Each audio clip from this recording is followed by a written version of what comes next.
Hello, hi everyone. I hope you all are well at your home and may Mata Rani bless you all. My dear friends, my dear master, welcome you all into V Group of Healing and thank you so much मेरे video को देखने सुनने like share subscribe करने के लिए। Dear master, अगर आप नए हैं तो please to like share subscribe my channel, क्योंकि यहाँ पे आपको मिलती है स्पिरिचुअलिटी से रिलेटेड भरपूर जानकारी। सबसे पहले तो मैं आप सब लोगों से बहुत बहुत क्षमा मांगना चाहती हूँ कि मैंने बहुत दिनों से कोई भी वीडियो नहीं बनाया। मैंने आप सबसे प्रॉमिस किया था कि मैं ओशो जी की जो बुक है ध्यान सूत्र, इसको मैं लेकर आऊँगी, लेकिन due to my some personal problems मैं उसको जल्दी लेके नहीं आ पाई। लेकिन अब से डेली हर 1-2 दिन के बाद आपको इसका जो ऑडियो वीडियो फॉर्मेट में मिल जाएगा। ये जो बुक है ये बहुत इंपॉर्टेंट है ध्यानियों के लिए, खासकर जो भी लोग ध्यान में अध्यात्म में उन्नति पाना चाहते हैं। तो हम ऑलरेडी इसका इस फर्स्ट चैप्टर का ऑलरेडी हम डिस्कस कर चुके हैं। 2 सूत्र हमने पहले हमने देख लिए हैं। जिसको जिसको नहीं पता है प्लीज़ वो जाके वो वाली वीडियो देखिए। आज हम बात करेंगे अंतिम 2 सूत्रों की जो ओशो जी ने दिए थे अपने ध्यान सूत्र में। और जो तीसरा सूत्र उन्होंने कहा है वो है मौन को धारण करना। ओशो जी कहते हैं कि मौन मौन अर्थात शांत हो जाना, व्यर्थ की बातें ना करना और व्यर्थ की बातों में ध्यान ना देना। यहाँ पे 2 चीज़ें आती हैं। एक तो व्यर्थ की बातें ना तो आप स्वयं करेंगे, ना ही व्यर्थ की बातों में ध्यान देंगे। उसे हम कहते हैं मौन धारण करना। मौन धारण करने के पीछे का जो कारण है वो ओशो जी कहते हैं कि एक तो उससे हमारी व्यर्थ की ऊर्जा व्यय नहीं होगी। बातें करने में या दूसरों लोगों को जज करने में, उनकी बातें सुनने में जो हम एनर्जी वेस्ट करेंगे वो बच जाएगी और उस एनर्जी का प्रयोग हम ध्यान के लिए कर सकते हैं। और दूसरा ये है कि आप जब मौन में रहेंगे तो आप बाकी सब लोगों के होते हुए भी आप एकांत में हो जाएंगे। मौन जो है वो एकांत में लेके चला जाता है। 10 लोगों के बीच में आप बैठे हैं, लेकिन अगर आप मौन बैठे हैं तो आप एकांत में हैं, अर्थात आप लोगों के बीच में होते हुए भी आप एकांत का अनुभव कर सकते हैं। एक सॉलिट्यूड का जो फीलिंग है वो फील कर सकते हैं। ओशो जी कहते हैं कि एकांत के लिए ज़रूरी नहीं है कि हिमालय पे ही जाना पड़े, आप कहीं पे भी एकांत की स्थिति में हो सकते हैं, क्योंकि एकांत का अर्थ है कि आपने पूर्णतया कंप्लीटली मौन को धारण किया हुआ है। राइट। तो इसीलिए वो मौन को बहुत ही इम्पोर्टेंस देते हैं कि मौन धारण कीजिए। जब भी आप ध्यान साधना के काल में ध्यान साधना में प्रयास कर रहे हों तो अपने मौन पे, अपने शब्दों पे कंप्लीटली जितना आवश्यक है केवल उतनी ही बात कीजिए। जितना जो बात अत्यंत आवश्यक नहीं है वहाँ पर बात करने की भी आवश्यकता नहीं है। राइट। तो इसीलिए मौन को जब हम मौन धारण करते हैं, जब आप मौन के बहुत पावरफुल होता है मास्टर मौन।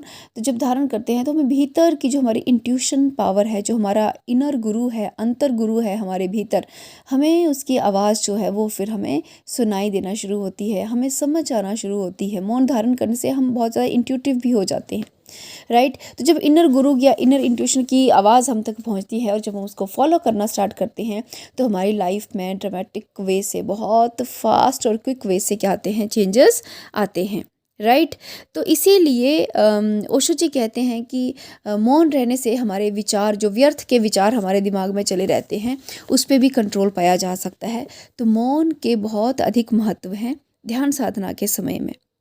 राइट। हमने देखा है कि जब भी हम जब अपने आप से भी कई बार बातें, लोग सिर्फ दूसरों से बातें नहीं करते, लोग अपने आप से भी बातें करते हैं। खुद ही वो अपने लिए प्रश्न रखते हैं और खुद ही उसका आंसर देते हैं। राइट।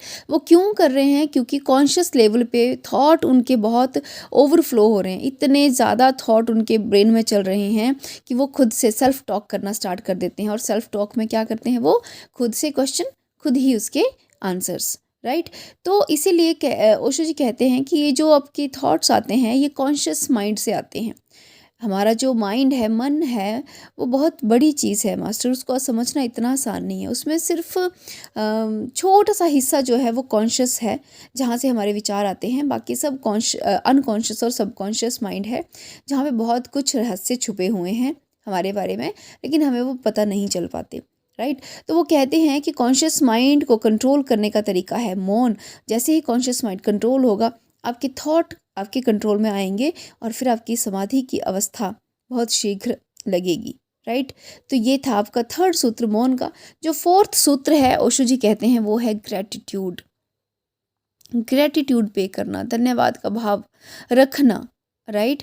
किसी भी मनुष्य के लिए, किसी भी जीव जंतु के लिए, जानवर के लिए यदि हम डेली धन्यवाद का भाव रखते हैं, प्रकृति माँ के लिए, इस यूनिवर्स के लिए धन्यवाद का भाव रखते हैं, तो हमारी एनर्जी में एक बहुत बड़ा शिफ्ट आता है, राइट। वो कहते हैं कि हमें हर चीज़ में, हमारे पास जो छोटी से छोटी वस्तु भी है उसके लिए भी धन्यवाद से भरिए। जो तो नहीं है, जो आपको लगता है कि आपके पास किसी चीज़ की कमी है, तो आप ये समझिए कि ईश्वर को लगा है कि उस चीज़ की आपको आवश्यकता नहीं है, इसीलिए वो चीज़ आपकी लाइफ में नहीं है, राइट। तो कभी अपना कंपैरिजन नहीं करना कि उसके पास तो ये है, मेरे पास ये नहीं है, बिकॉज आपकी आध्यात्मिक उन्नति किसी और तरीके से लिखी गई है, उसी तरीके से आप ग्रो करेंगे, राइट। तो ग्रेटिट्यूड में रहना जो है बहुत इंपॉर्टेंट चीज़ है। जैसे यहाँ पे एक छोटी सी स्टोरी भी ओशो जी कहते हैं कि एक चाइना में एक साध्वी रहती है, साध्वी होती है, और वो क्या करती है, किसी गांव में चली जाती है, और गांव में जाने पे उसको अंधेरा हो जाता है, रात हो जाती है। तो गांव में वो सबके घरों के दरवाजे खटखटाती है कि कोई उसको आश्रय दे दे एक रात के लिए, लेकिन क्योंकि वो स्त्री होती है तो कोई भी लोग उसे अपने घर में रखने के लिए तैयार नहीं होता। तो वो क्या करती है कि जब कोई भी तैयार नहीं होता, सब लोग दरवाजे बंद कर लेते हैं, तो वो क्या करती है, पास में खेतों के पास में एक पेड़ होता है, उस पेड़ के नीचे जाके वो सो जाती है। और जब रात का 2 बजे का समय होता है, उसकी आंख खुलती है, तो वो देखती है कि बाहर बहुत सुंदर चांद, बहुत सुंदर से फूल खिल रहे हैं, राइट। चांदनी की रोशनी है, और एक अजीब सी ऊर्जा है उस माहौल में, उस प्रकृति में ध्यान बहुत अधिक लगता है, इसीलिए बहुत प्रेफर किया जाता है कि प्राकृतिक वातावरण में ध्यान कीजिए। तो उस प्रकृति के सुंदर से नज़ारे को देखती है और ऊर्जा से भर जाती है। फिर वो क्या करती है, साध्वी सब लोगों के पास जाके सबको धन्यवाद करती है। सबको धन्यवाद इसलिए करती है कि आप लोगों ने अपने दरवाजे बंद कर लिए थे, इसीलिए मुझे ये इतना सुंदर नज़ारा देखने को मिला। यदि वो दरवाजे बंद ना करते तो शायद वो इस प्रकृति के इस सुंदर से मनोरम से दृश्य से चूक कर जाती। तो यहाँ पे ओशो जी कहते हैं कि यदि आपके साथ ऐसा हो तो आप तो पूरी रात गुस्से से, घृणा से भरे रहेंगे, और पूरी रात उन लोगों को गालियाँ देते रहेंगे।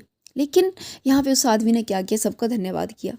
अर्थ ये है कि हमारे पास हर छोटी बड़ी जैसी भी जीवन की परिस्थिति है, यदि आप ईश्वर के प्रति पूर्णतः धन्यवाद के भाव से भरते हैं, राइट, तो आपकी एनर्जी में एक बहुत जल्दी और बहुत क्विक शिफ्ट आता है।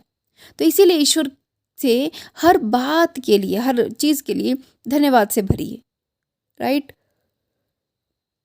तो ये थे हमारे पास ओशो के 4 सूत्र। इसके अलावा एक और सूत्र ओशो ने दिया है, 5वां सूत्र, वो है संकल्प शक्ति। ओशो जी कहते हैं कि ध्यान में जो भी साधक नए हैं उनके लिए बहुत इंपॉर्टेंट है कि वो संकल्प लें।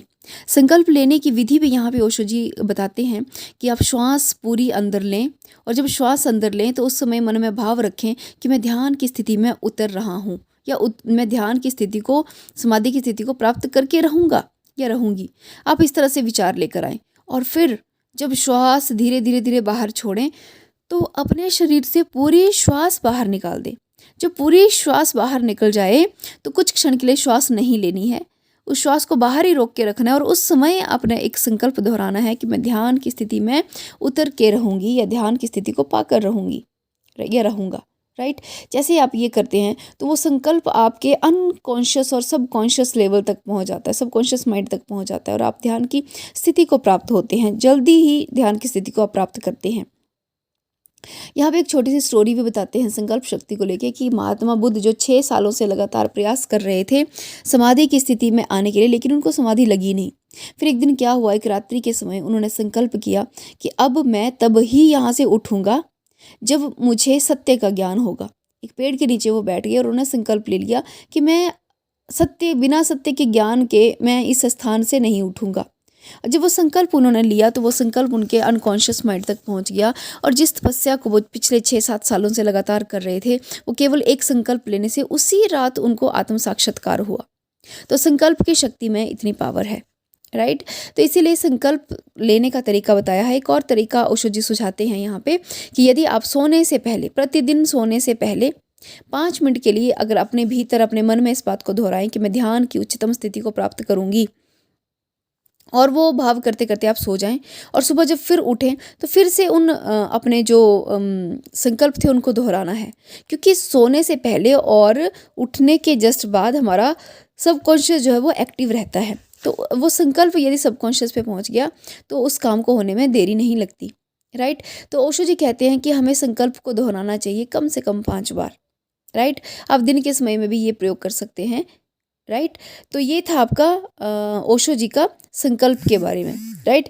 इसके अलावा ओशो जी कहते हैं कि ध्यान, जब भी आप ध्यान साधना करें तो रेडियो, अखबार, टीवी, सोशल मीडिया, मतलब इन सब चीज़ों से दूर रहें, राइट। क्योंकि आपको एकांत में रहना है और मौन में भी रहना है, राइट। तो ये थे मास्टर्स ओशो जी के पहले अध्याय के कुछ सूत्र जो हमें अपने जीवन में ध्यान साधना के काल में अपनाने हैं, ताकि हमने ध्यान की में क्या हो सके, हमारी उन्नति हो सके, राइट। सो आई होप आपको ये पूरी क्लियरिटी मिली होगी कि हमें इन सूत्रों को अपना के इन चीज़ों को अपने माइंड में रखना है, इन चीज़ों को साथ में लेके चलना है, ताकि हम ध्यान में क्या कर सकें, उन्नति कर सकें, राइट।